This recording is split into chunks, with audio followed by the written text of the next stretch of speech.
certainly this apparently perfectly ordered set of texts are those I've had to absorb.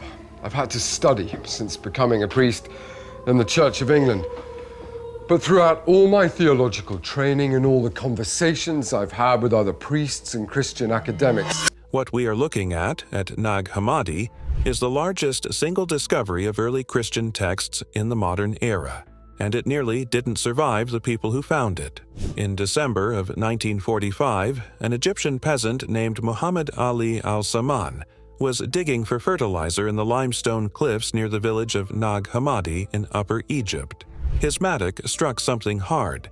He pulled back the dirt and found a sealed earthenware jar almost a meter tall.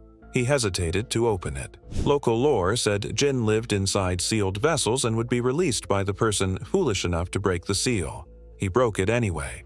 What fell out of the jar were 13 leather-bound papyrus codices, 52 separate ancient Christian and Gnostic texts, what scholars now call the Nag Hammadi Library. Books that had been buried in that cliff face for over 1,600 years, including the Gospel of Thomas. He carried them home.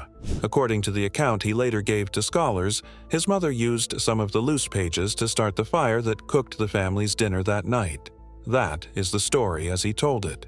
The most significant manuscript found in the history of early Christianity was, in part, burned for kindling by a woman who had no idea what she was looking at. And the books that survived contain a saying of Jesus so direct, so theologically dangerous to the institutional church that would be built in his name, that a bishop in Alexandria had spent decades trying to make sure no Christian under his authority would ever read it.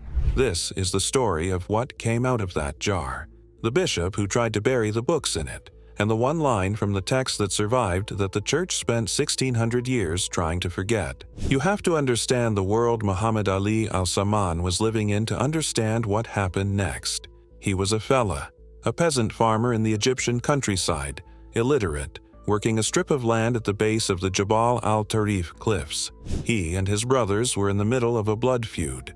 Months earlier, a man had murdered their father, and the family had been waiting for the chance to take revenge.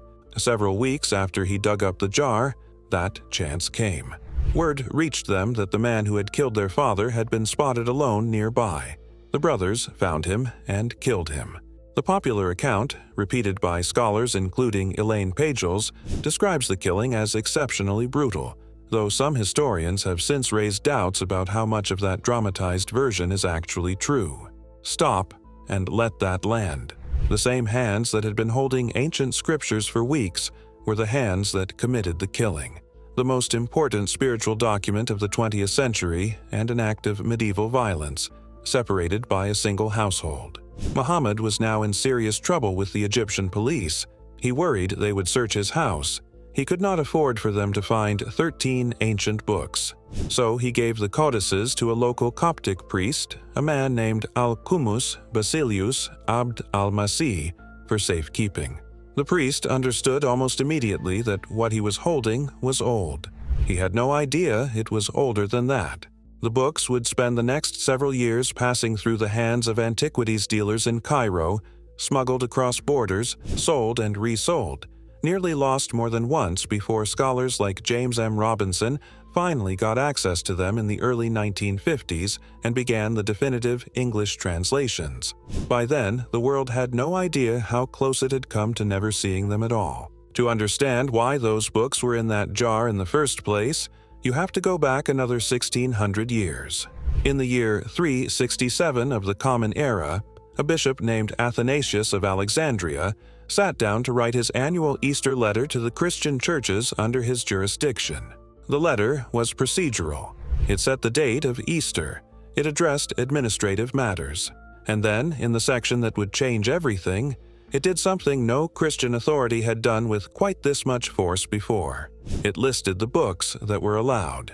Athanasius's 39th Festal Letter is the earliest surviving document to specify the New Testament canon as the exact 27 books most Christians read today. 4 Gospels, Matthew, Mark, Luke, John, and 23 other writings. And then a closing instruction that has shaped Christian reading lists ever since. His own words, "Let no one add to these. Let nothing be taken away. Read that again. The man who decided which Gospels you would be allowed to read also explicitly condemned every text outside his list as the invention of heretics. He forbade Christians under his authority from reading them. About 100 kilometers south of Alexandria, in a Pacomian monastery near the cliffs of Jabal al-Tarif, the ancient site of Chenoboskion, monks read the letter. They had in their library a substantial collection of the books Athanasius had just condemned, texts they had been reading and copying for generations. They did not destroy them. According to the dominant scholarly hypothesis, they sealed them in an earthenware jar. They carried the jar to the cliffs.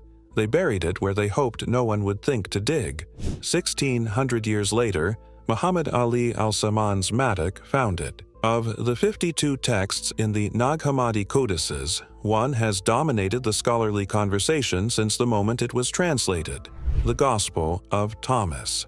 It is not a narrative. It does not tell the story of Jesus' life. There is no birth in Bethlehem, no crucifixion, no resurrection. The text is something stranger and in some ways more radical. It is a collection of 114 sayings attributed to Didymos Judas Thomas. Just his words. No frame, no commentary, no theological architecture.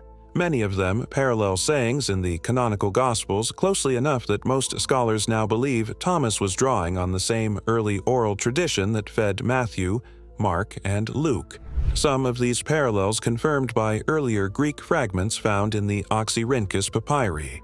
Some of them appear only in Thomas, and some of them say things that no canonical gospel would ever say about the kingdom of heaven, the nature of salvation, or where the divine is actually located.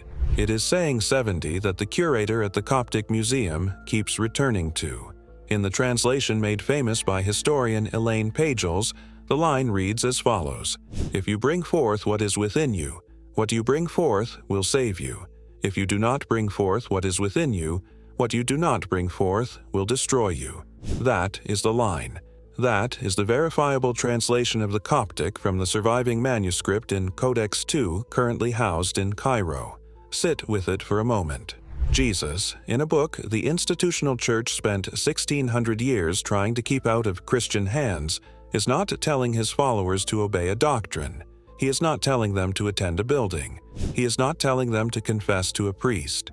He is telling them that salvation and destruction are functions of one thing, what is already inside them, and whether they have the courage to bring it forward into the world. This is why Athanasius wanted the book gone. A theology that locates the divine inside the individual human being does not require an institution to mediate it. It does not require priests. It does not require bishops. It does not require festal letters defining what is allowed to be read. It requires only the person and what is in them, and what they choose to do with it. The monks at the Pacomian monastery understood exactly what they were burying. They were not hiding a heresy. They were hiding a key. Muhammad Ali al-Samman lived the rest of his life in the same village he was born in. He never read the books he found. He could not. The text was in Coptic, a language he did not speak, in an alphabet he could not read. He spent decades talking to the scholars who came to interview him about the day his mattock struck the jar. The story he told evolved across those interviews, and historians have argued ever since about how much of it is exactly true. The books themselves are not in dispute. They are in the Coptic Museum in Cairo. Codex II, the volume containing the Gospel of Thomas, is preserved under climate-controlled conditions. Scholars can study it. The translations are in print in nearly every major language. 1,600 years of suppression ended by a peasant who was looking for fertilizer. The Gospel of Thomas does not overturn the canonical story. Coptic Orthodox and Western scholars largely agree on that point. What it does is reopen a conversation that a bishop in Alexandria closed in 367, with the force of an empire behind him. The question Saying 70 asks is not a historical question. It is a personal one. It is asking it of every person who reads it, and it has been asking that question, in a sealed jar, in a cliff face, in a museum behind glass, since before most of the modern world existed. The jar is open now. The book is readable. The question is still waiting. If this is the first video of mine you have watched, the rest of the channel is about exactly this. Stories that were buried, by accident or on purpose, that are coming back into the light. Hit subscribe so you do not miss what is next. And tell me in the comments, what do you make of saying 70? What does it mean to bring forth what is within you? I read every reply. Thanks for watching.